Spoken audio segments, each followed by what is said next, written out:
Merci. Robert Backwell,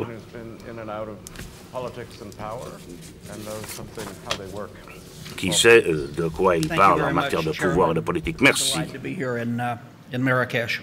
Merci, Monsieur le Président. Je suis ravi d'être parmi vous à Marrakech. Permettez-moi de reprendre tout d'abord un récapitulatif de la gouvernance mondiale. Si nous entendons par là comment la collectivité internationale organise son architecture pour faire face aux défis de ce système mondial. Et bien, ma réponse, c'est de dire piètre. C'est un inventaire un petit peu rapide, mais non moins déprimant. Et la crise économique mondiale que nous avons connue, il y a un certain nombre de mesures nationales ont été prises, mais il y a très peu de coordination internationale. L'attitude du G20 était de proposer des communiqués très généraux sans être très concrets. Et il est vrai que les perspectives de paix ne sont pas très encourageantes non plus. Tout ce que nous pouvons constater, c'est la tension, la violence, et les efforts du Quartet ont également échoué. Un certain nombre de ces communiqués indiquent qu'il n'y a aucun progrès.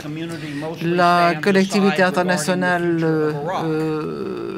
reste un peu les bras croisés pour ce qui est de l'avenir de l'Irak, encore que l'évolution de l'Irak aura des répercussions importantes sur l'ensemble de la région.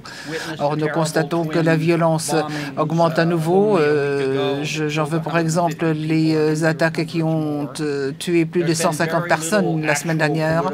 Et il y a très peu de réconciliation politique entre les chiites, les sunnites et les kurdes. Et à l'exception des États-Unis, la collectivité internationale n'exerce aucune pression politique sur les différents partis au pouvoir en Irak. L'Iran, quant à lui, continue son programme de développement de l'arme nucléaire et le Conseil des Nations Unies essaie de voir comment persuader au mieux l'Iran de renoncer à ce programme. Et une attaque par Israël sur les implantations nucléaires de l'Iran serait désastreuse à mon avis. Mais tout aussi désastreuse serait l'acquisition par l'Iran d'armements nucléaires, réels ou virtuels. Et les négociations des 5+1 avec Téhéran n'ont encore abouti à aucun résultat et nous venons d'apprendre que Téhéran a rejeté l'accord que ses représentants avaient pourtant accepté à Vienne. Par conséquent, nous constatons que la collectivité internationale hésite. Vladimir Poutine estime que prendre des sanctions à l'égard de l'Iran serait une erreur et on voit que nous ne faisons que tourner en rond. Bref, un grand nombre des résolutions du Conseil de sécurité des Nations Unies ne débouchent sur aucun progrès. Les États-Unis et ses alliés sont en train de perdre la guerre en Afghanistan et la Russie, la Chine et l'Iran restent à l'écart en tant qu'observateurs. Bien qu'une victoire des talibans et ce que cela représenterait sur le plan mondial aurait des répercussions négatives sur les intérêts de ces puissances. Et un grand nombre des alliés de l'OTAN évitent de combattre en Afghanistan et vont se retirer dès que possible. Le Pakistan est l'épicentre du terrorisme mondial qui possède l'arme nucléaire, continue son implosion.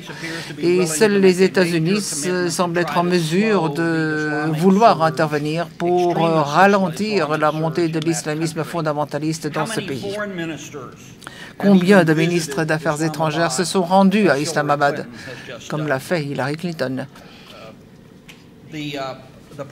Et les problèmes qui existent entre l'Inde et le Pakistan continuent de perdurer. Le terrorisme à l'égard de l'Inde continue d'émaner du Pakistan, comme ce fut le cas depuis plus de 20 ans.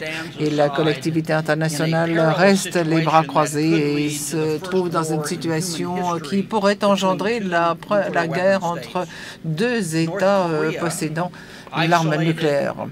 La Corée du Nord, isolée, très pauvre, au bord de la famine, défie les Nations Unies et la collectivité internationale chaque année en demandant toujours l'arme nucléaire et en installant des systèmes de lancement à plus longue distance. Donc les discussions tripartites ont également été un échec. Beaucoup de communiqués, zéro progrès. La tragédie humanitaire au Soudan continue, la Birmanie continue à mettre au défi le système international, les négociations de Doha ne débouchent sur rien,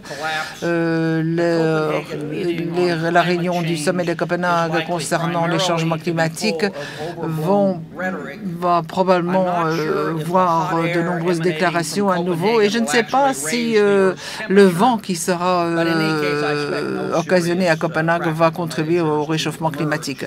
Mais à vrai dire, je n'attends rien de très concret. Alors tous ces problèmes ont des répercussions énormes et je pense que le système international devrait se concentrer sur cette situation. Pourquoi est-ce que le résultat est aussi décourageant? Eh bien, je citerai quelques raisons. Tout d'abord, les États-nations et surtout les grandes passions défendent tout d'abord leurs intérêts en termes nationalistes très étroits, ce qui n'a rien de nouveau.